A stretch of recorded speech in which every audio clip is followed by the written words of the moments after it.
All right, Brian, so we're talking about why Americans are bad at saving money. We talked about, retirement accounts are leaky. We try to keep up with the Joneses.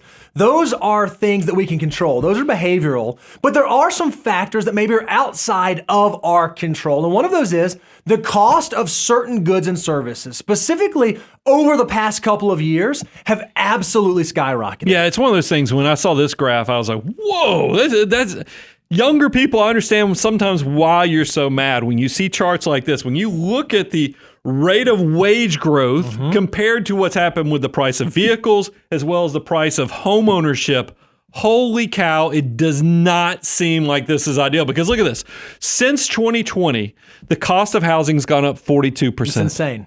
Since 2020, the cost of cars and vehicles gone up 21%. Meanwhile, wages are up 17%. There is a disconnect there. So what are some things that you can do? How can you make sure, again, that you are keeping your life on track? The first thing you can do is understand your financial guardrails. Understand when it comes to making big financial decisions, when it comes to buying homes, when it comes to buying cars, you're getting the big decisions right. A lot of people think that we are not wealthy because of the small, incremental $5 latte decisions.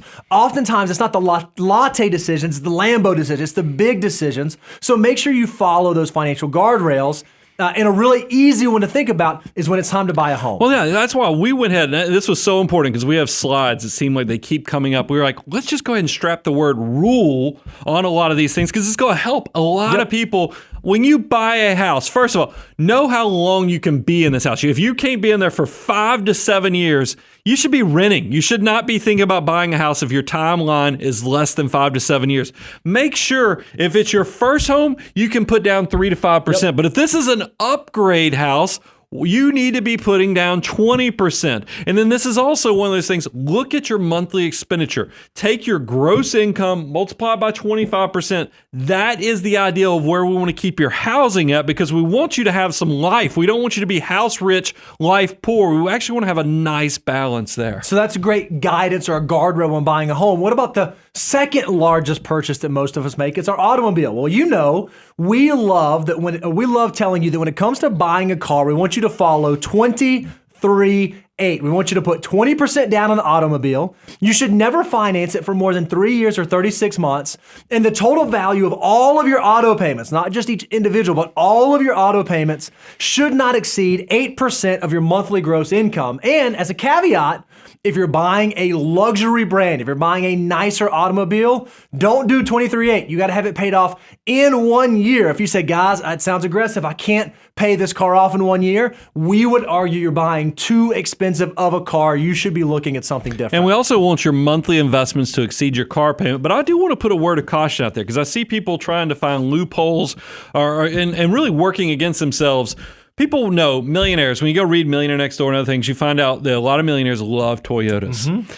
When we talk about buying a Toyota and using 23-8, we're talking about something like a Camry or something that's reliable transportation.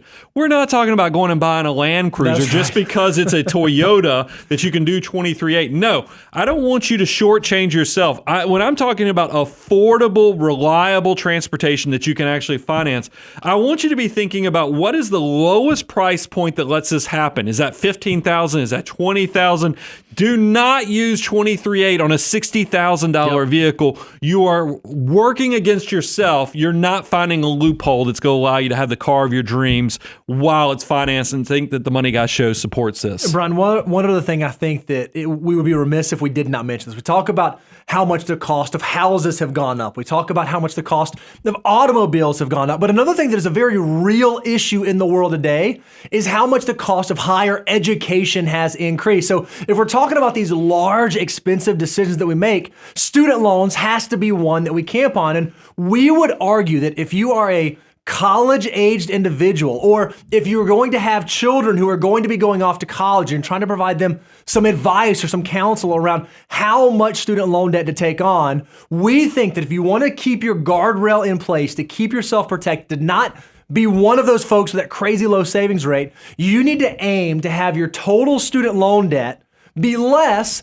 than what you expect your first year salary to be. So if you're going to start a new job and you're going to make $50,000 a year when you start working, try not to have total student loan debt in excess of $50,000. If you cannot do that, perhaps the university or the institution you're looking at is not the institution you should be looking at, or perhaps the major you are pursuing might not be the major that justifies the education you're going off to go get. Yeah, I think the rules that we laid out is definitely going to be a great financial foundation. But I want to go beyond and also talk about, because remember, we're talking about cost of goods have gone way up. So what are some other things that you can do to do this better?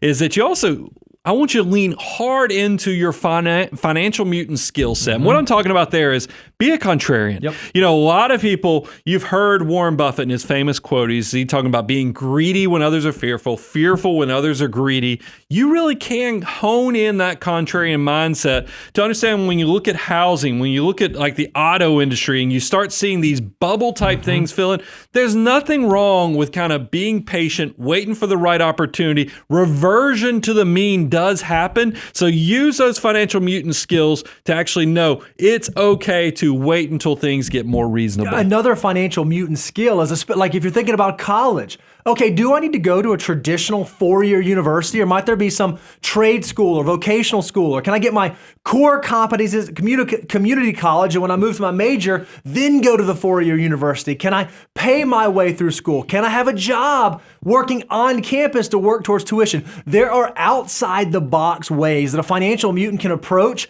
making these financial decisions, but you have to make sure you're flexing that skill so that you're not falling into the same trap that the majority of Americans do. Well, I think education and investing in yourself is one of the most powerful things you can do, but you got to make sure it doesn't get disconnected from the value of what this is going to do for you in the long term. And that's why I do like when people, if you're looking at your major and you're looking at what things cost, that's why if we can keep the student loans below the first year, but also there is nothing wrong, exactly what we just talked about, going to community college and then transitioning into a bigger school. Make sure you are focusing on what the total cost of the education is to what you're expecting to get out of it. Value does matter when it comes to education.